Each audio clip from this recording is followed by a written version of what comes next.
Selamat sore Mbak Nisa. Ada yang ingin kamu bicarakan terkait rencana karirmu? Sore Bu, saya sebenarnya bingung harus pilih jurusan apa. Saya ingin masuk di kafe, tapi orang tua saya menginginkan ambil akuntansi. Kebingungan seperti apa yang paling terasa bagi Mbak Nisa sekarang? Rasanya tertekan Bu, saya takut mengecewakan orang tua. Tapi saya juga tidak ingin belajar sesuatu yang tidak saya minati. Baik Mbak Nisa, bisa ceritakan apa yang membuat Mbak Nisa tertarik pada di kafe? Saya suka menggambar sejak SMP Bu. Saya juga sering ikut lomba poster digital. Dan beberapa kali menang. Kalau menggambar, rasanya saya ingin mengekspresikan diri. Bagaimana Mbak Nisa melihat masa depan kalau masuk jurusan tersebut? Saya membayangkan jadi ilustrator atau desain grafis, tapi saya ragu apakah pekerjaan seperti itu bisa menjamin masa depan. Keraguan itu muncul dari dirimu sendiri atau lebih karena khawatiran orang tua? Jujur lebih banyak karena omongan orang tua Bu. Mereka bilang dunia seni itu tidak stabil. Ketika kamu memikirkan pilihan akuntansi, apa yang kamu rasakan? Berat Bu, saya tidak minat di bidang itu, tapi saya juga merasa bersalah kalau tidak mengikuti keinginan orang tua. Baik Mbak Nisa, kita akan coba memetakan minat lebih jelas, lalu melihat peluang karir di DKV. Setelah itu, kita bisa membicarakan cara mengkomunikasikan pilihan Mbak Nisa kepada orang tua. Bagaimana menurut Mbak Nisa? Saya mau Bu, saya ingin tahu apakah pilihan saya itu masuk akal dan punya masa depan. Baik, dari apa yang Mbak Nisa ceritakan, minat Mbak Nisa itu kuat di bidang seni dan desain. Itu adalah modal awal. Kita akan eksplorasi lebih dalam dan melihat jalur-jalur karir yang mungkin. Baik, terima kasih Bu, saya merasa sedikit lebih lega. Mbak Nisa, pada sesi sebelumnya kamu menyampaikan minat kuat di bidang desain. Hari ini kita coba eksplorasi kemampuan lebih dalam. Apa saja hal yang sudah pernah kamu lakukan terkait desain? Saya sering buat poster digital Bu, kadang ikut lomba desain. Beberapa kali menang, tapi saya masih merasa belum cukup bagus. Apa yang membuatmu merasa belum cukup bagus? Kalau dibandingkan dengan karya orang lain, saya merasa kalah kreatif.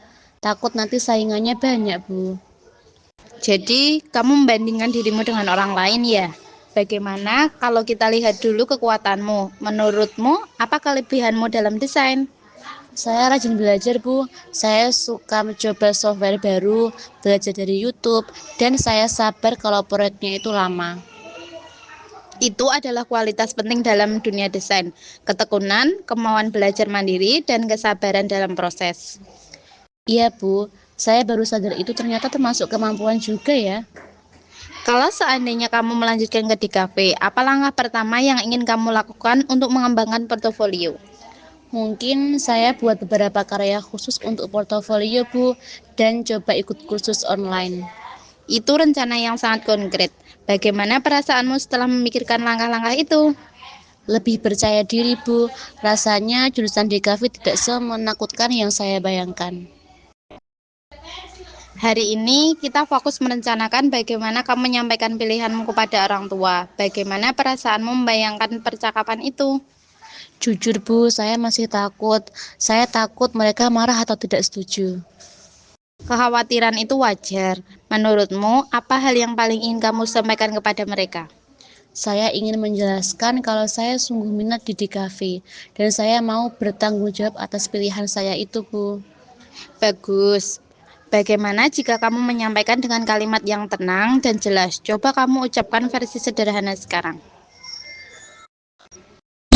Ayah, Ibu, saya ingin masuk di DKV karena saya punya minat dan sudah punya pengalaman. Saya ingin terus mengembangkan kemampuan ini dan saya siap berusaha keras. Bagus sekali Mbak Nisa. Nada kamu tegas dan sopan. Terima kasih Bu, tapi kalau orang tua tetap memaksa, bagaimana ya Bu? Kita bisa menyiapkan argumen tambahan, seperti menjelaskan peluang kerja, menunjukkan portofolio, atau menjelaskan rencana studi. Apa menurutmu hal itu bisa membantu? Iya Bu, saya pikir orang tua saya akan lebih tenang kalau melihat bukti nyata. Jadi, langkah yang bisa kamu lakukan yang pertama menyiapkan portofolio awal, kemudian mencari informasi kampus dan prospek kerja, dan yang terakhir menyampaikan pendapatmu dengan tenang dan matang ya. Bagaimana menurutmu rencana itu? Itu sangat membantu saya, Bu. Saya merasa lebih siap sekarang. Saya bangga karena kamu berani memperjuangkan masa depanmu, namun tetap menghargai orang tua. Baik, Bu. Terima kasih ya, Bu. Saya merasa lebih kuat.